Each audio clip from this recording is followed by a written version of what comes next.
তোমার ওই চরণ ছাড়া আমায় কোনোদিন করো না। তোমার চরণে বিনে আমায় কোনোদিন করো না প্রভু। যদি তুমি তোমার চরণ ছাড়া করো, আমি দিনের অধীনে কাঙ্গাল হয়ে পথে পথে কেটে বেড়াবো। আর কি বলবো জানো, হাগৌড়ে প্রাণে গৌড় বলে, গৌড় দেখা দাও দেখা দাও বলে এই নদী আমার সে কেঁদে কেঁদে বেড়াবো প্রভু। তুমি আমায় তোমার চরণ ছাড়া কোনোদিন করো না।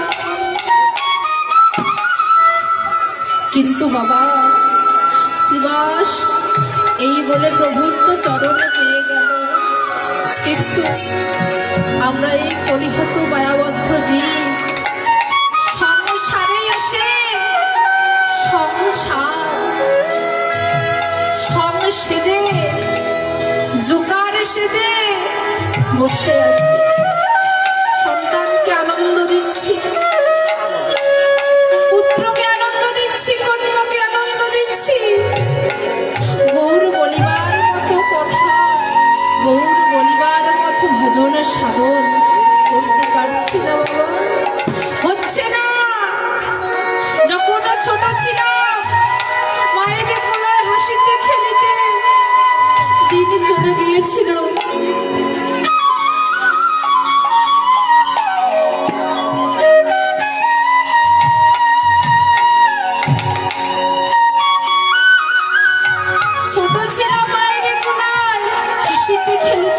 চলে গেল। যখন যৌবনে এলাম, করলাম না ভজন, করলাম না সাধন, বিবাহ করলাম, বিবাহ করে মায়ার বাঁধনে পড়ে গেলাম। যদি কোথাও ভক্ত সঙ্গে যায়, সন্তান পিছন থেকে ডেকে বলে, বাবা তুমি কোথায় যাচ্ছ বাবা, আমাকেও তোমার সঙ্গে নিয়ে যাও, নিয়ে যাও, তুমি আমার সঙ্গে আমাকে নিয়ে যাও। ওই মায়ার বাদনের দিকে লক্ষ্য করে হলো না আমার সাধন, হলো না আমার ভজন, হলো না আমার ভক্ত ভগবান দর্শন। যখন আমরা বিত্ত হলাম বাবা, বদনে হরিবল আসে না, হরিবা হরিবল বলার মতো বদন বলতে পারি না। হরিবল বসতে বলিও বাবা, উঠতে বলিও বাবা। তখন গিয়ে গৌরের কাছে বসে বলি, গৌর হে, এতদিন ভেবেছিলাম সংসার আমার, স্ত্রী আমার, পুত্র আমার, কন্যা আমার, আবার আমার করে যাদেরকে খেতে খাওয়ালা, তারা তো আমায় কেউ দেখছে না প্রভু। তুমি আমার শেষের কান্নারে, তুমি আমার ভাবপারের কান্নারে।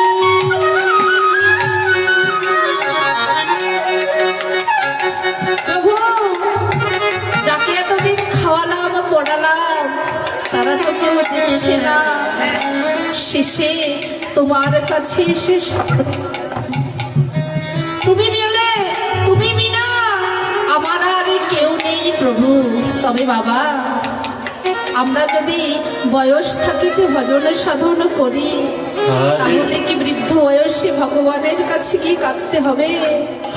কাঁদতে হবে না। আমাদের বয়স থাকিতে ভজন ঘরে প্রবেশ করতে হবে। ভজন ঘরে প্রবেশ করে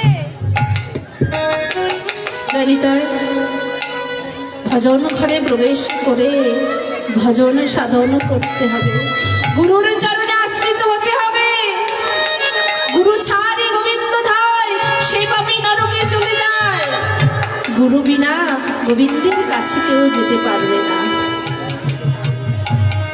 গুরু নষ্ট হইলে কৃষ্ণ রাখিবারে না রে, কৃষ্ণ নষ্ট হইলে গুরু রাখিবারে পারেনি। তাই হরিবার হরিবার হরিবার।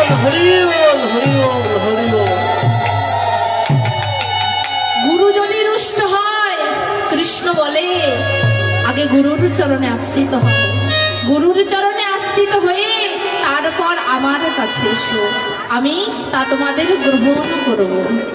যদি আমার কাছে আগে আসো, গুরুর কাছে পরে যাও, তাহলে ওই দেহ ওই মনোপ্রাণ আমি তোমাদের গ্রহণ করব। তাই তো হরিবল, হরিবল। তাই কি বলছে, হেমশয় অতি গোরা সুমধুর হাসছোরা, জগৎ জনার নয়নে আনন্দ। হ্যাম অর্থ কি? সোনা। আমার সোনার সঙ্গে আমার গৌরের তুলনা করলেন। ও বাবা, সোনার সঙ্গে কি গৌরের তুলনা হয়? গৌরের সঙ্গে সোনার তুলনা করলে হয় কি বাবা? যার ঘরে সোনা আছে, স্বর্ণ আছে, তার যজ বাড়ে, অহংকার বাড়ে, মান বাড়ে, কিন্তু আমার প্রাণের গৌর কখনো মিলে না। আমার প্রাণের গৌর তার কাছে কখনো পৌঁছায় না। তাই সোনার সঙ্গে তুলনা করলেন, তুলনা হলো না। তাই আজ প্রভু আমার কি করলেন, আর পিরিতি মূরতি দিয়ে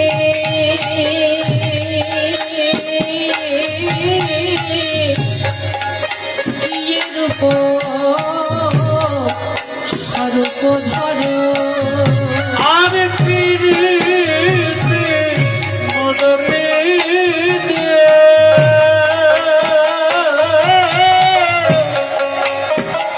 রূপ স্বরূপ ধর। আর পিরিতি মূরতি দিয়ে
আর